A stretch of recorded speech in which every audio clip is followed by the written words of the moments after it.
제가 어린이 전도사를 하던 시절의 일입니다. 설교를 하던 중에 어린이들에게 이런 질문을 던져봤어요. 여러분은 세상이 어떻다고 생각해요? 아이들이 답하겠다고 손을 들었고 저는 한 친구 한 친구 이야기를 들어봤습니다.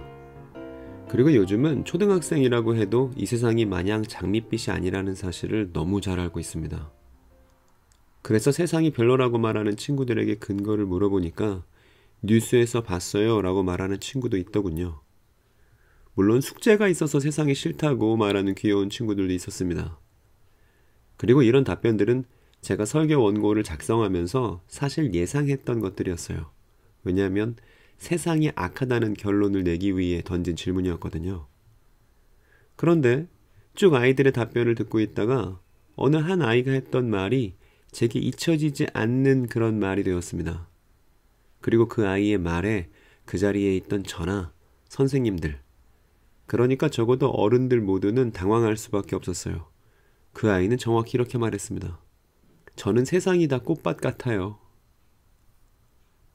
다들 세상에 이런저런 문제가 있다는 말을 하고 있을 때 그 5학년 여자아이 한 명이 모든 것을 뒤집어 놨습니다. 그러니까 적어도 그 아이가 바라보는 세상은 다채로운 꽃들이 제 색깔로 빛을 내는 꽃밭이었던 거예요. 이게 그 아이의 세계관이었던 것입니다.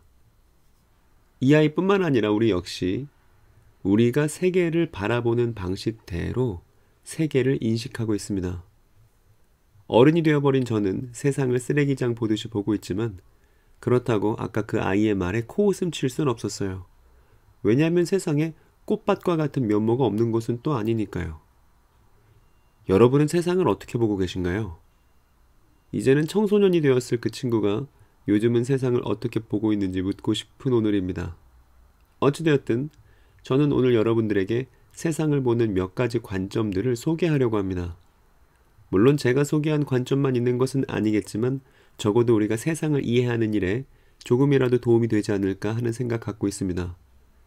그리고 이 일은 이 시리즈의 제목처럼 신과 인간, 그리고 기독교를 위한 질문을 던지는데 그 목적이 있습니다.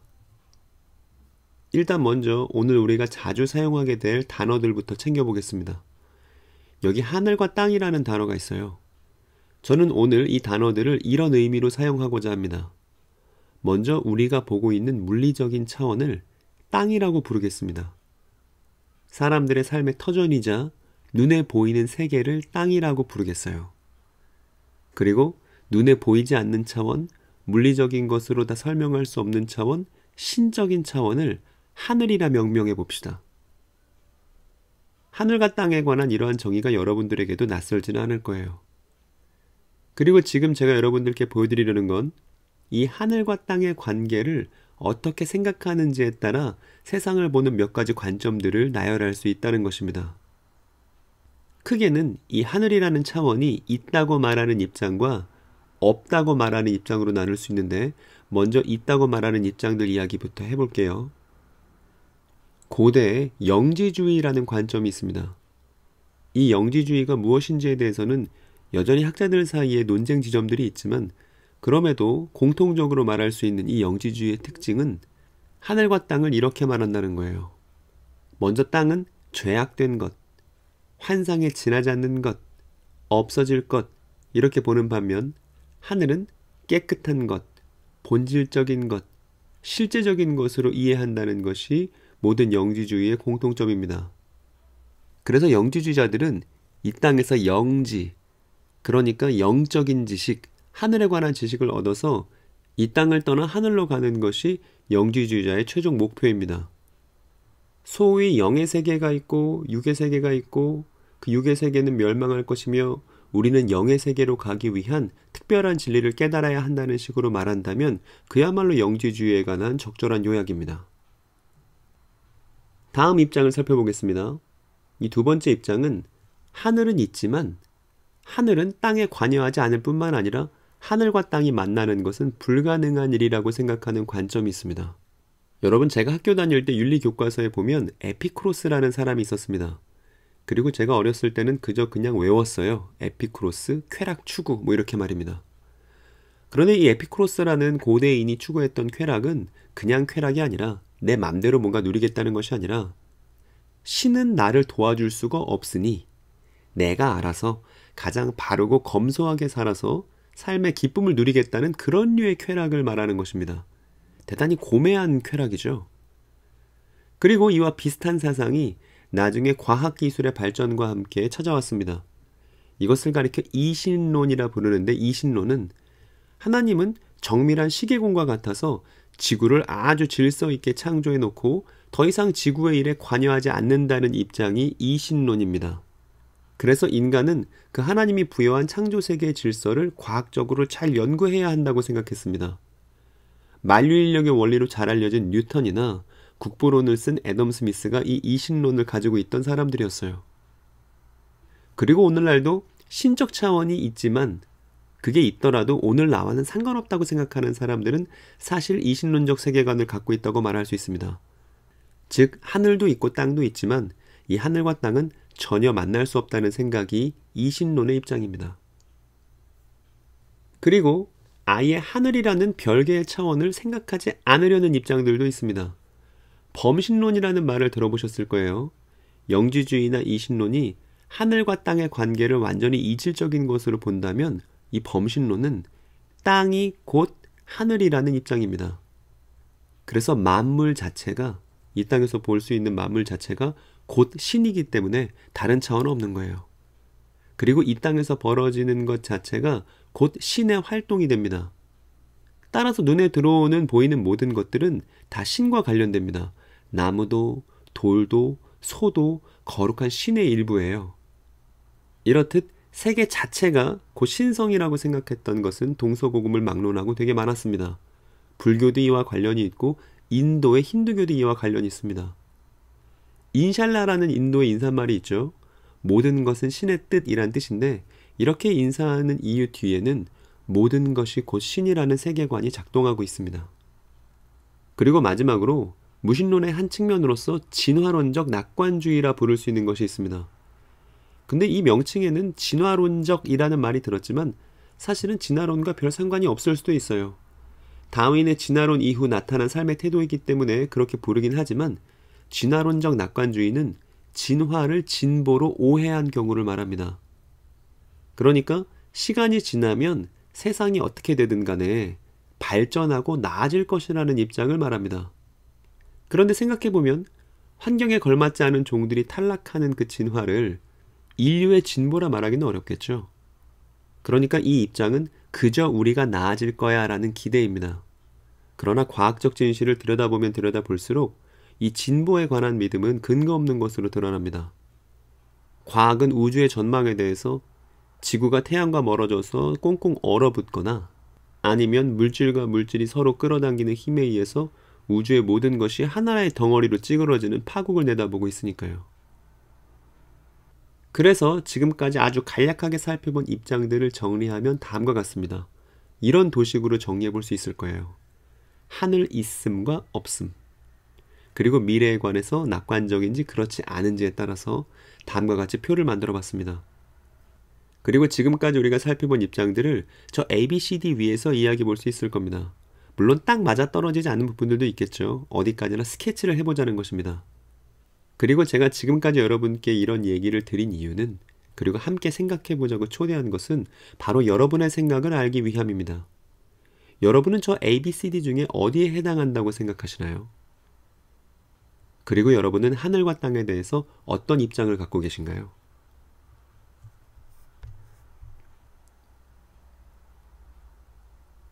그럼 이번에는 우리가 살펴봤던 각 입장들이 악이라는 추상명사를 어떻게 이해하고 있는지도 한번 추론해 보겠습니다. 그리고 악은 무엇인가를 규정하는 것은 인간이란 무엇인가라는 질문도 따라오기 때문에 이 악과 인간을 함께 생각해 보도록 하겠습니다. 먼저 영지주의예요. 여러분, 영지주의에서는 악을 어떻게 이해하고 있을까요? 우리가 간략하게 정리한 것이 보여주듯 영지주의에서는 물질 그 자체가 악입니다. 그래서 이 땅 자체가 악이고 물질로 이루어진 건 다 열악한 거예요. 그래서 영지주의자들에게 창조는 조금도 좋은 일이 아닙니다. 땅은 온갖 문제를 야기시키는 무대 정도가 아니라 문제 그 자체니까요. 그래서 영지주의자들은 이 물질로 만들어진 세계가 그저 환상에 지나지 않고 하늘이라는 실체를 추구해야 한다고 말합니다. 그리고 이 입장은 인간에 대해서도 이런 이해를 갖고 있어요. 물질로 이루어진 인간의 몸 또한 악하다고 말입니다. 그래서 이 몸을 벗어던지고 하늘로 가는 것이 필요하고 몸과 땅은 결국 없어져 버릴 대상이 됩니다. 인간은 영원한 지혜를 갖고 있는 영혼의 상태로 남는 것이 이 영지주의자들이 생각하는 인간의 궁극적 상태입니다. 그렇다면 이번에는 이신론 위에서도 한번 숙고를 해보자고요. 이신론은 악을 어떻게 규정할까요? 이신론은 신이 개입하지 않는 이 땅 위에서의 굴러가는 그 질서를 대단히 중요하게 생각했습니다. 따라서 이신론자에게 있어서 악은 이 땅 위에서 벌어지는 질서를 거스르는 것의 다른 이름일 거예요. 하나님의 질서를 지음받은 세계 위에서 그 질서에 따르지 않는 것이 곧 악이 되겠죠. 저 질서를 뭐라 규정할지가 또 어려운 문제가 되겠지만 말입니다. 그럼 이신론 안에서 인간은 어떤 존재일까요? 이 땅은 하나님의 질서대로 지었는데 그럼에도 그 질서에 역행하는 무질서들이 횡행하고 있습니다. 인간은 그 무질서를 해결하기 위해서 외롭게 고분분투하는 존재로 그려집니다. 악과 싸우며 연구하고 해결하려고 하고 이 땅의 질서를 바로잡아야 합니다. 그러는 와중에 신은 철저하게 방관하고 있으며 이 일을 수행해야 할 책임은 오롯이 인간에게만 있는 것이 이신론적 인간입니다. 그리고 우리가 악이라는 개념을 숙고해 볼 때 범신론은 가장 문제가 됩니다. 왜냐하면 세계 자체가 곧 신이기 때문에 악을 숙고하기가 대단히 어려운 입장이거든요. 왜냐하면 인간에게 악으로 보이는 것마저도 사실 신의 일부라고 생각하기 때문입니다. 그래서 범신론은 악에 관해서 별로 할 말이 없어요. 그럼 진화론적 낙관주의, 이 진보주의에게 악은 무엇일까요? 진보주의자에게 악은 진보를 가로막는 무언가이면서도 또한 진보를 위한 무언가라 말할 수 있을 겁니다. 이렇게 말하면 어떨까요? 진보를 위한 성장통이라고 말입니다. 하지만 앞에서 제가 말씀드렸듯 진보주의가 과학을 진지하게 받아들이면 받아들일수록 과학이 예측하고 있는 그 우주의 파국 속에서 인류가 그 진보의 성장통에 오히려 집어먹힐 수 있다는 두려움이 늘 상존합니다. 게다가 진화론적 낙관주의에서 신은 배제되기 때문에 인간은 자신이 진보라 생각하는 것을 위해서 힘겹게 투쟁해 나가는 존재로 그려집니다. 만일 그게 아니라면 두 손 놓고 그냥 진보를 기대하는 것만이 남습니다. 여러분, 이 네 가지 입장은 오랜 역사를 통해 숙고되었던 시대의 산물입니다. 그렇기 때문에 이렇게 단순화시켜서 보는 것은 저 입장들의 다양한 측면을 충분히 담아내지 못할지도 모릅니다. 다만 제가 보여드리고자 했던 것은 세상을 어떻게 보느냐가 악이란 무엇인가, 인간이란 누구인가 라는 질문과 밀접하게 연결되어 있다는 자명한 결론입니다. 그리고 이제 아까처럼 여러분들께 질문을 돌려드릴 차례입니다. 여러분은 악에 관해서 어떤 생각을 갖고 계신가요? 또 그것이 여러분이 가지고 있는 세계관과는 어떻게 관련이 되어 있나요? 저는 기독교에 관한 이야기를 하고자 이 영상을 시작했습니다. 그래서 마지막 질문인 이 세 번째 질문을 드리지 않을 수 없어요. 오늘 살펴본 이 네 가지 입장 속에서 혹시 오늘날의 기독교와 닮은 점들이 있었나요, 여러분? 그런 점들을 발견하신 게 있다면 함께 이야기 나눠봅시다. 한 가지 분명한 사실은 1세기의 기독교는 저 네 가지 입장 어느 곳에도 속하지 않는다는 것입니다. 만일 기독교가 이후의 시대를 지나오면서 저 네 가지와 섞여버렸다면 그것은 기독교가 기독교다움을 잃어버린 비극이라 말할 수 있을 것입니다.